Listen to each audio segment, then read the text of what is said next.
They don't understand that. We do it for ourselves to bring out the energy, but they don't understand us. It's too far away. They are playing. It's a stupid thing when you say, do this, do that, when they are playing in the other part of the pitch, the other side of the pitch, so it's impossible. The other day, somebody asked me something I never really sat down and thought about before. He said, Pep, if you had to name the 5 football players you've admired the most, who would they be? I laugh a little because that's a very different question from asking who the greatest players are. The greatest players, everybody has an opinion. Some people will say Pelé, some will say Maradona, some will say Messi. Others will never agree with any of them. That's football. But admiration is different. Admiration is personal. You don't admire somebody only because they're brilliant. Sometimes you admire the way they think, the way they behave, the way they make everyone around them better. I've been lucky. Football has given me almost everything in my life. I watched incredible players when I was young. I played with some outstanding footballers. Then I spent many years coaching men who could do things I still don't completely understand. When you've been around football for as long as I have, people assume the names come easily. They don't. I actually had to think about it. Not because there weren't enough great players, because there were too many. Then little by little, a few faces start coming back to me. Some from my childhood, some from my playing days, some from the dressing room, some from the touchline. And before long I realized these weren't just extraordinary footballers. They were people who changed the way I look at the game. The first name that came into my mind was Kevin De Bruyne. The first name that came into my mind was Kevin De Bruyne. I know that might surprise some people. Maybe they expected someone from my childhood. Maybe they expected one of the legends I grew up watching. Kevin is different. The reason he's on this list has nothing to do with loyalty or the fact that we spent so many years together at Manchester City. If that were the only reason, he wouldn't be here. Football has introduced me to many wonderful players. Very few made me stop and think the way Kevin did. I still remember our first training sessions together. You notice certain things immediately as a coach. Some players need 2 or 3 touches before they decide what to do. Kevin already knew. Sometimes he knew before the ball even reached him.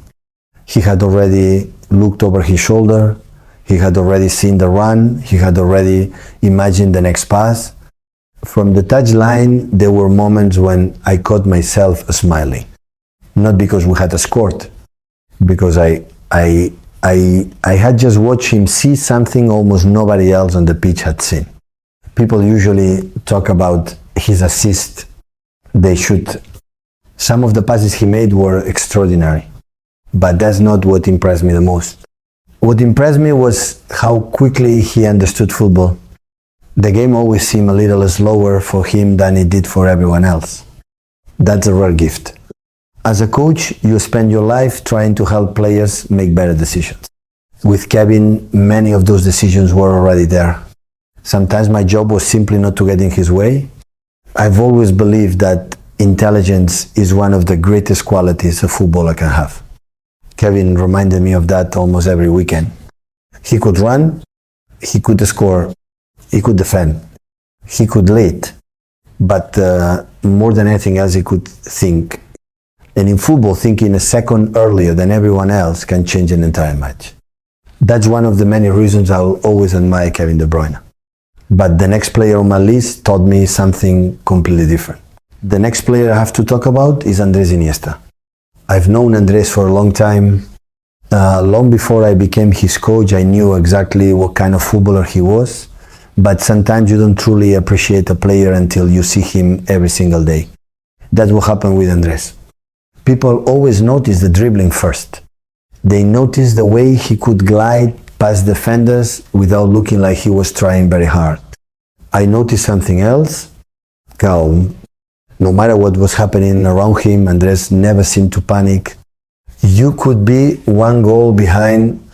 You could have 3 opponents closing him down. The stadium could be making as much noise as possible. It never seemed to change him. When the ball reached Andrés, everything is slowed down. As a coach, that's one of the best feelings you can have. There are certain players who make you feel comfortable simply because they're on the pitch. Andrés was one of those players for me. I didn't have to shout instructions every few minutes. I didn't have to worry about whether he made the right decision. Most of the time he already had. People sometimes think football is about doing something spectacular every time you touch the ball. It isn't. Very often football is about making the correct decision over and over again. That's much harder.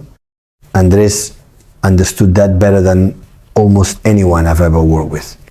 Of course, everyone remembers the goals. Everyone remembers the World Cup final. Everyone remembers the incredible moments. So do I. But that's not why he's on this list. He's here because he made football look honest. He never played for attention. He never tried to become the biggest star in the room. He just wanted the team to play well. Those kind of players are rare. Those kinds of people are even rarer. When I think back to those Barcelona years, there are so many memories. Championships, big nights, extraordinary victories, and somehow in almost all of them, Andrés is there, quietly doing the right thing, again and again. That's why I'll always admire him. The next player on my list takes me much further back to when I was just a boy who couldn't stop watching football. The next player on my list takes me much further back to when I was just a kid, back before I ever dreamed about coaching, back before Barcelona's first team. The player I'm talking about is Diego Maradona.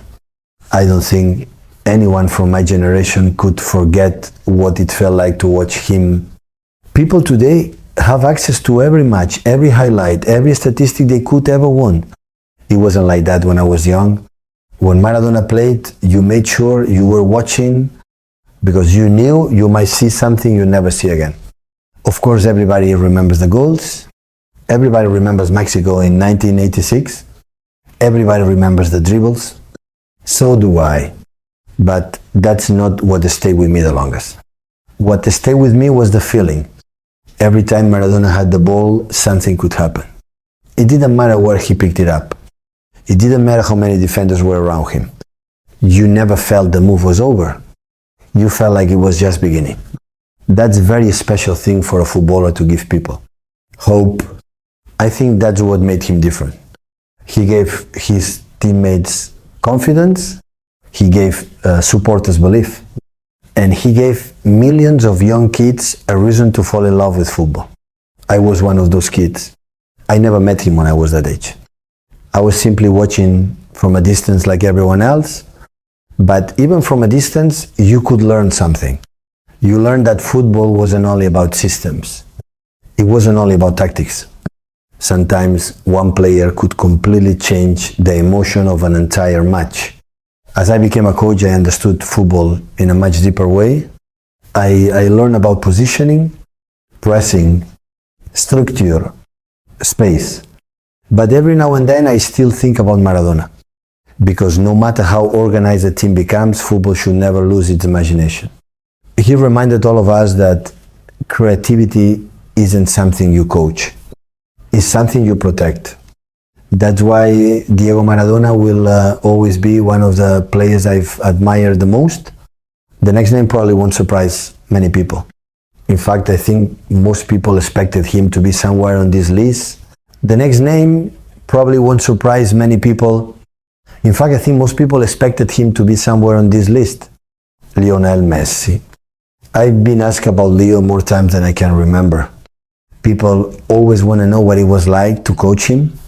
They ask if I knew from the beginning how special he would become. The truth is, it didn't take very long. You see talented players every year. You see players with great technique. You see players with incredible speed. Then every once in a while, someone comes along who makes you forget you're supposed to be coaching. You just watch.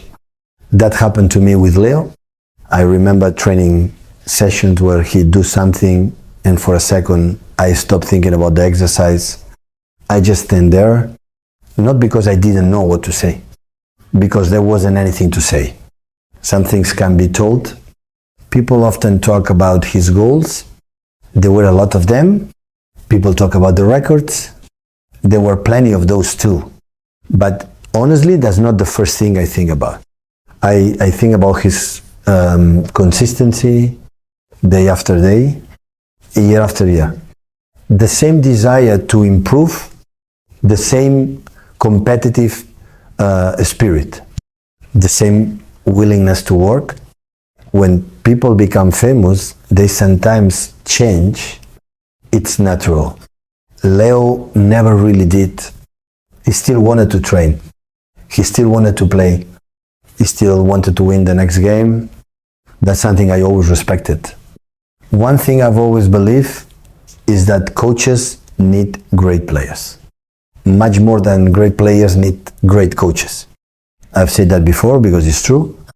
People sometimes give me too much credit for what Leo achieved. The reality is much simpler.